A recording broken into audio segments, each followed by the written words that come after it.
of the Second World War that covers more than 40 years and moves from Ireland through Holland, Germany, and finally to Canada. Our hero is John McMahon. His story starts when he's just 19 years old. He joins up with the Air Force, says goodbye to his sweetheart, and finds himself on a 7-man bomber crew. On his very first mission, he's shot down. And we'll find out the rest of the story right after this break. Stay with us.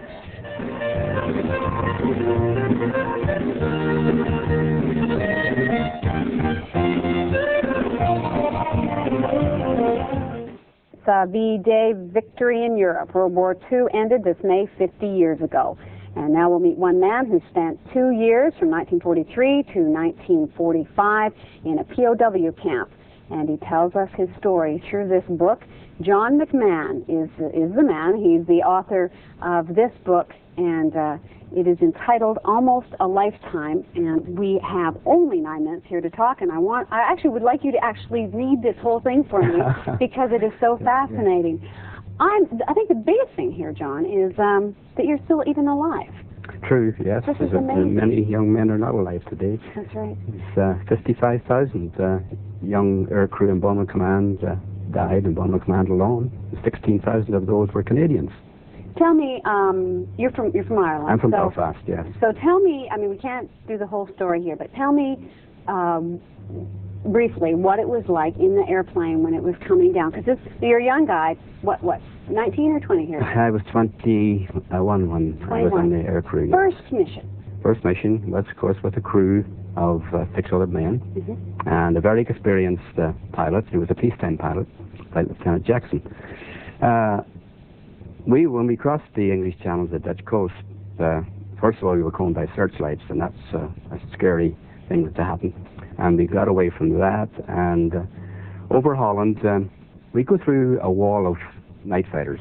There's always a wall of night fighters when we're circling over Holland, waiting for us coming through, and they know what height you're going to fly at, so they position themselves right across Holland. And what happened to us was they come up underneath you. You don't know they're there. They fly with you, and they've got cannons pointing backwards, 5mm cannons, and they just waste their time and then spray the undersurface of your aircraft, cannon shells, and dive away before you blow up or otherwise. And I'm standing up on the flight deck, and I didn't wait actually for skipper to shout bail out. I had my shoot in my hand when he shouted bail out. I had one clip on, my nose went down. And there's no way you can get out of those things once they start going. They're tumbling out of the sky over and over and over in a wide circle. And from the flight deck back was just a mass of flames because we had a bomb load of incendiary bombs on too, and you know what that's like when they go up. And the bomb aimer, he lies on the nose of the aircraft, and I saw him for a second or two.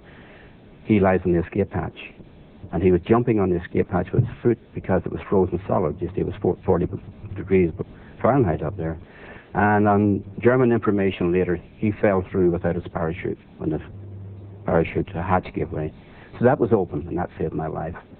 I hung on there for minutes going down, and you don't know when you're going to hit the ground. You know you're going to die, and there's nothing you can do about it. And my fingers must have got numb. I let go, and I was thrown head and shoulders towards the escape hatch, and I was sucked right out. And falling with the aircraft for a few seconds, debris, of course. Debris and flaming debris all around you. And I opened my parachute and just hit the ground almost as soon as it was open. Okay, now that's right. Our viewers should know this. I guess the descent was, you figured about 4 miles, I guess, right? Yes, 4 miles. Plunging 4 miles. Yes. Now, during most of that plunge, you're being tossed around. You're being tossed around. You've got to think about how to get out of here. Right. You don't know how much time you have. You have no time, really. Yes, right. You've probably got gravity working really against you. True. As I say, being bumped around and everything.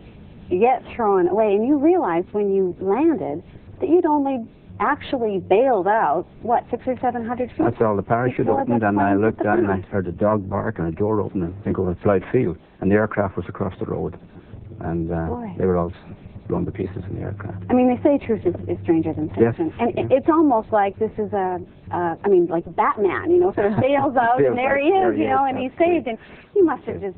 This absolutely amazes me that you got. Anyway, you were. Yeah, and 3 young Dutch people brought me into their father's home, my father and mother Tom, and I was only there a short time whenever the German Luftwaffe service police came, and of course took me off to the Benlower base and then to prison camp across Germany, to Stalag VIIB near the Polish border. Let's talk briefly about the conditions there. Well, the conditions, they were pretty poor at times and fair at other times. You take 1,000 young Air Force chaps. It was an army camp, a working camp that they called an Arbeitscommando camp. And there's working parties going out, and then the British Expeditionary Force captured that Dunkirk and certain Malta and these places. And you got 1,000 young guys. You depended on each other for survival almost. You got to know the people in your area just like almost you knew yourself. And we had our really rough times. Of course, we were chained up for a year almost. Now the we're not chaining up. It was handcuffs on chains. Handcuffs on chains that about 15 inches, I would say. And you could put your hands in your pockets, of course. But you were chained up from 8 o'clock in the morning to 5, and that was a reprisal. So were the Diet boys. And but we got around that by the keys you opened bully beef cans with. Right. We picked the locks with those, and very creative. Took one off, and you walked around. If you were caught, you were chained up to the wire with your hands behind your back. But those were the things that went on in prison camp then. I think the morale of the other people helped your morale. And it was getting near the end of 1945 and things were really bad. I mean, I had no Red Cross parcels coming through and little food, and no Christmas of 44 was like we had one little slice of bread or something at Christmas time. And the Russian army was very close at hand, and we thought they were going to be our liberators. But it so happened that the powers that be, somewhere in higher command in Germany, decided that we were going to march the prisoners west. And at one time when we were out of camp on the 24th of January 1945 in terrible weather, snow and ice and 25, 30 below zero, and people who had been in there for 4 years sometimes, and they weren't capable of walking hundreds of miles. We walked 450 or 500 miles across Germany, and Germany is not that wide actually.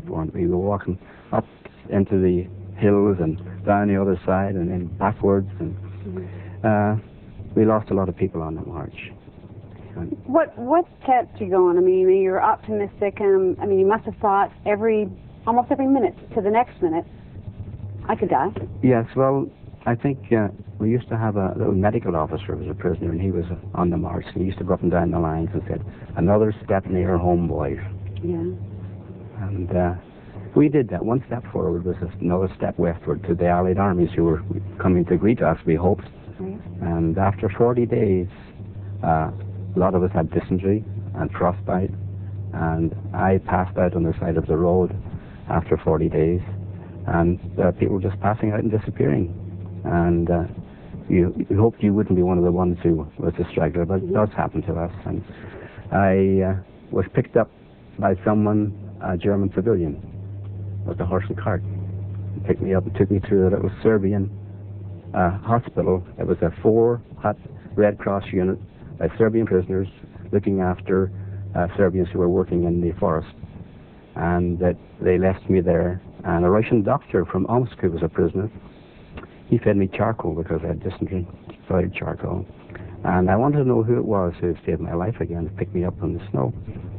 And he said he would try and find out who it was. And before they got me down to the train station to get me to a prisoner of war hospital, he came in and told me that he had located the person who was getting the wagon. And the way he put it was, they were a civilian enemy of your country and my country. And he said they passed by once a week to come to the village to get supplies.